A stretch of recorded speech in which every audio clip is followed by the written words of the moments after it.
नमस्कार मीडिया बंधुओं। जैसा कि आप सबको ज्ञात है कि सीसेट के इशू के बाद एक बहुत ही गंभीर इशू है जिससे आप लोग अवगत हैं, लेकिन सरकार ने अब तक उसका संज्ञान नहीं लिया है। 2020 और 21 में कोरोना नामक महामारी आई, आप सबको पता है। उस समय देश में परिस्थितियां क्या थी ये बताने की ज़रूरत नहीं है, बस कुछ मैं एक दो उदाहरण देना चाहूँगा। जैसे कि लॉकडाउन लगा हुआ था, हमारे कोचिंग संस्थान बंद थे, हम लोग अपने अपने घरों को वापस लौट गए थे, हमारे पास अध्ययन सामग्री नहीं थी, हमारे पास गाँव में इंटरनेट कनेक्टिविटी की सुविधा नहीं थी, और स्थितियाँ इतनी बुरी थी कि भारतीय रेल जो आज तक कभी बंद नहीं हुई, भारतीय रेल का भी चक्का जाम हो गया था। ये स्थिति की भयावहता को बताता है। गंगा में तैरती लाशों को किसने नहीं देखा है। तो हम छात्र वर्ग भी उससे अछूते नहीं थे। हमारे ऊपर भी कोरोना महामारी का उतना ही असर हुआ जितना बाकी के ऊपर हुआ, लेकिन सरकार ने हमारे दर्द पर अब तक मरहम लगाना उचित नहीं समझा। सरकार ने अलग अलग वर्ग को, अलग अलग सेक्टर को राहत पहुंचाई है, लेकिन यूपीएससी सिविल सेवा की तैयारी करने वाला जो छात्र वर्ग है वो अब तक राहत से छूता है। हम लोग परीक्षा, उस समय की जो परिस्थितियां थी देश में, वो बिल्कुल भी ऐसी नहीं थी कि दुनिया की सबसे कठिन परीक्षा की तैयारी करके और हम परीक्षा को क्रैक भी करें। इसलिए उस समय छात्र वर्ग परीक्षा देने के मूड में नहीं थे। हम चाहते थे कि सरकार इस वर्ष की सिविल सेवा परीक्षा को रद्द कर दे। जब स्थितियां सामान्य हो जाएंगी तब परीक्षा का पुनरायोजन कराया जाए, लेकिन सरकार ने हमारी मांगों को नज़रअंदाज किया। लिहाजा हम लोग सुप्रीम कोर्ट गए, वहाँ एक रीट याचिका डाली गई। उसमें सरकार ने जो हलफनामा डाला, उसमें सरकार ने कहा कि हमारी परीक्षा से संबंधित जो समस्त तैयारियां हैं वो पूरी कर ली गई हैं। यदि इस समय हम परीक्षा को रद्द करते हैं तो बहुत बड़ा नुकसान होगा, फाइनेंशियल नुकसान होगा, इसलिए परीक्षा तो रद्द नहीं होगी, लेकिन जिन लोगों का ये आखिरी अवसर है उनको हम फिर से एक अतिरिक्त अवसर देने पर विचार करेंगे। इसके बाद एडमिट कार्ड जारी कर दिया गया। मजबूरन हम लोगों को एग्ज़ाम दिन में बैठना पड़ा, क्योंकि जिनका वो आखिरी अवसर था, यदि एग्ज़ाम में नहीं बैठते तो वैसे भी अवसर ख़त्म ही हो जाता। तो हम आधी अधूरी तैयारी के साथ परीक्षा में बैठे, और बहुत सारे लोग जो है पीटी पास नहीं कर पाए, पीटी के स्तर पर ही डिस्क्वालीफाई हो गए। लेकिन सरकार के समक्ष हम लोगों ने बार बार अपनी मांगों को रखा।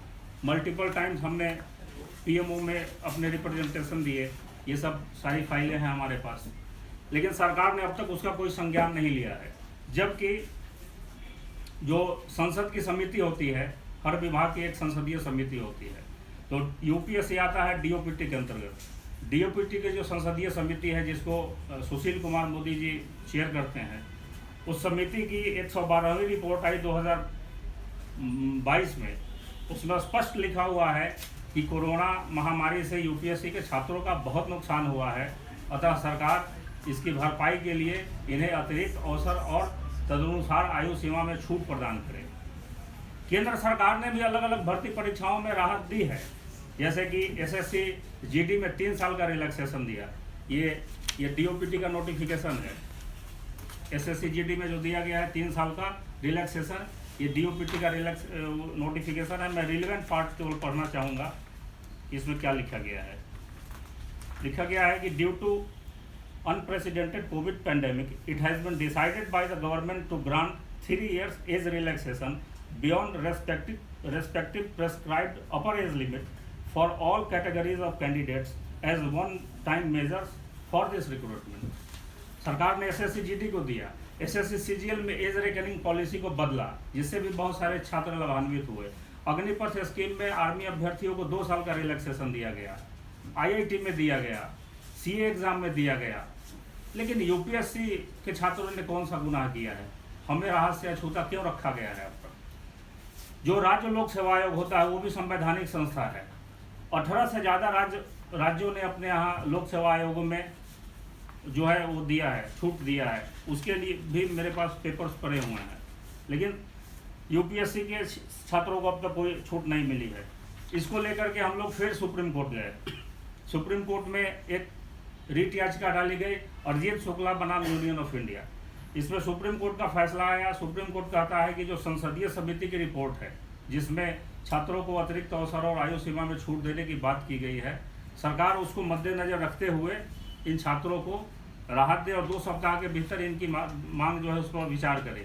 ये संसदीय समिति की रिपोर्ट है जिसको सुप्रीम कोर्ट कोर्ट कर रहा है। संसदीय समिति की रिपोर्ट में क्या लिखा गया है, बस मैं कुछ सेकंड में पढ़ के सुनाना चाहूँगा। The committee is of opinion that COVID-19 has caused untold agony and insurmountable sufferings to many. The whole of India has come to a standstill. Lives and livelihoods got disrupted, and the student community was also adversely affected.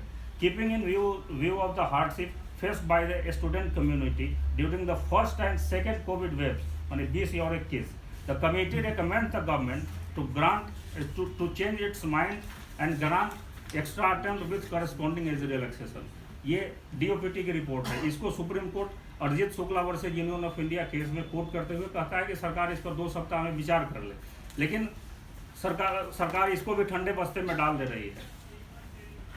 Court का जो relevant part में पढ़ना चाहूँगा, court क्या कहता है। In light of the recommendation of the parliamentary standing committee we dispose of this petition with direction to the appropriate authority to re-examine the representation made by the petitioners and similarly placed person afresh and take appropriate decision as may be within 2 weeks.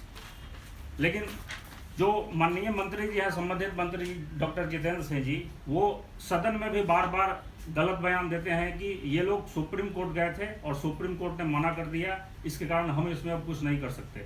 आपके साथ मैं fact रख रहा हूँ, आपके साथ Google drive से सारे डॉक्यूमेंट शेयर किए गए हैं कि कहाँ कोर्ट ने मना किया है। कोर्ट तो कह रहा है कि आप इस पर विचार करिए। एक दूसरा मामला गया था अरिजीत शुक्ला बनाम यूनियन ऑफ इंडिया, इसमें भी कोर्ट कह रहा है कि आप लेरियंट व्यू रखिए छात्रों के लिए, लेकिन सरकार इसकी भी नहीं सुन रही है।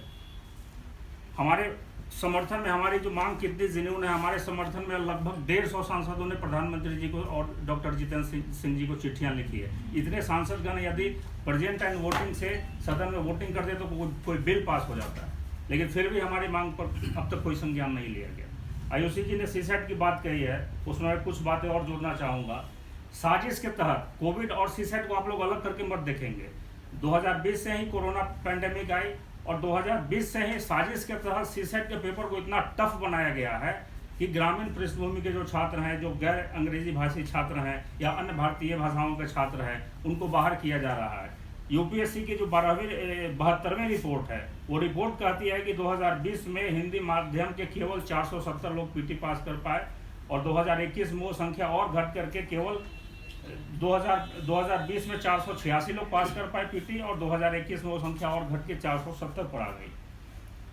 तो और ये 72वीं रिपोर्ट में भी कहा गया है कि जो टोटल रिकमेंडेड कैंडिडेट हैं जिनका सिलेक्शन हुआ है, उसमें 64.9 इंजीनियर हैं, 7.9 साइंस बैकग्राउंड के हैं और 4% चिकित्सा बैकग्राउंड के, मेडिकल बैकग्राउंड के। इन सबको क्लब कर देने पर 77% लोग केवल तकनीकी बैकग्राउंड के लोग जो हैं वो मतलब सिविल सेवा में सेलेक्ट हो रहे हैं, यानी केवल 23% लोग जो है ह्यूमैनिटीज बैकग्राउंड के सेलेक्ट हो रहे हैं। अब मैं पूछना चाहता हूँ सरकार से, भारत एक विविधता वाला देश है, भारत की विविधता का क्या होगा?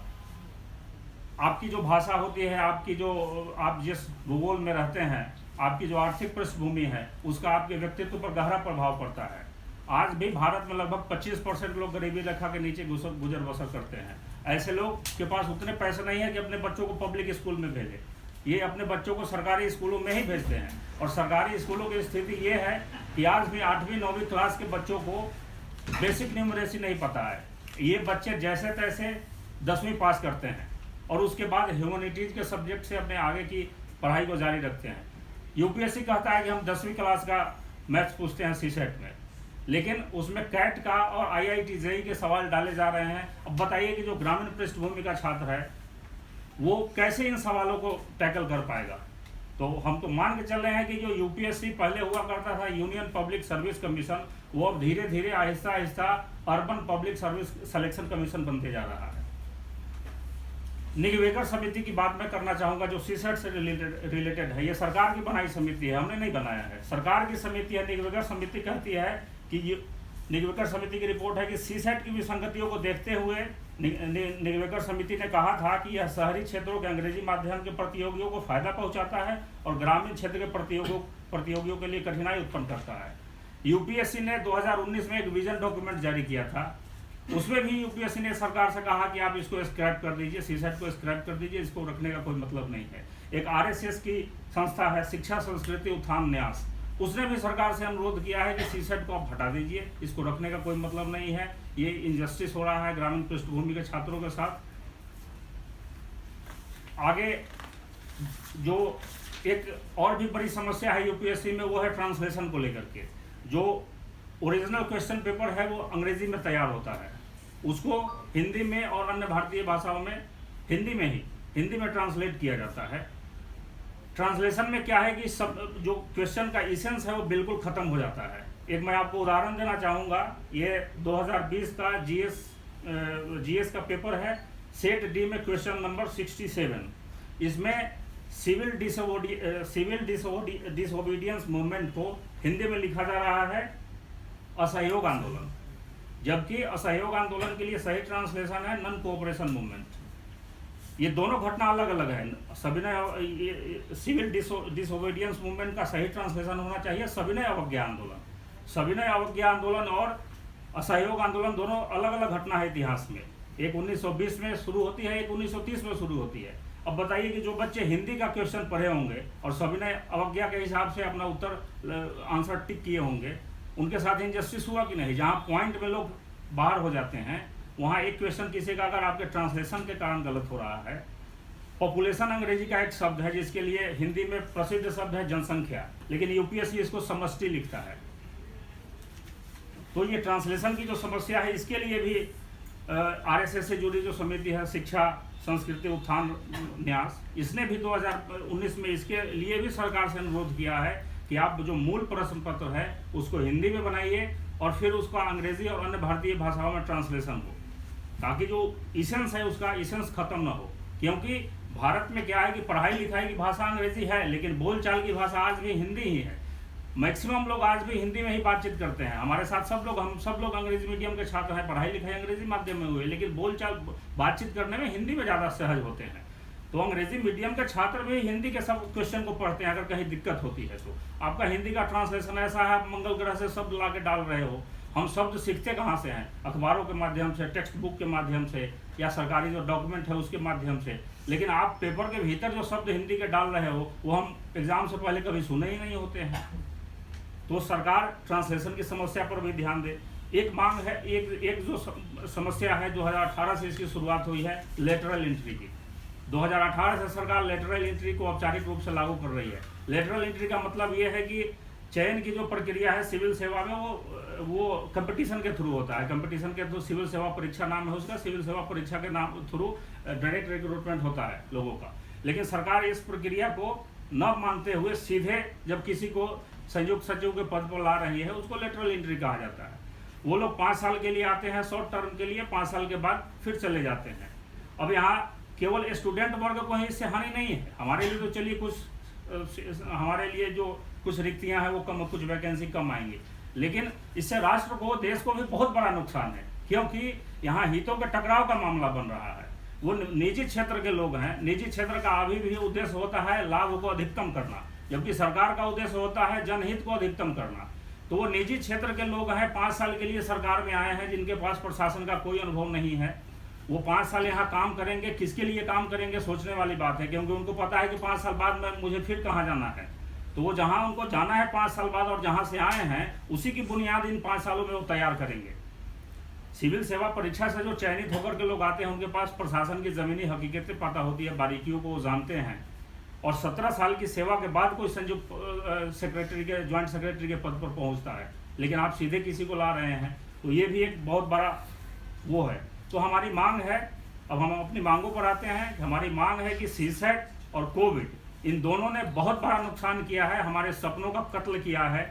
इसलिए सरकार जैसे बाकी एग्जाम में राहत दी है, वैसे सीसेट और कोविड से जो नुकसान हुआ है उसकी भरपाई के लिए 2023 में और 2024 में और 25 में हमें 2 अतिरिक्त अवसर और उसके अनुसार आयु सीमा में छूट दे।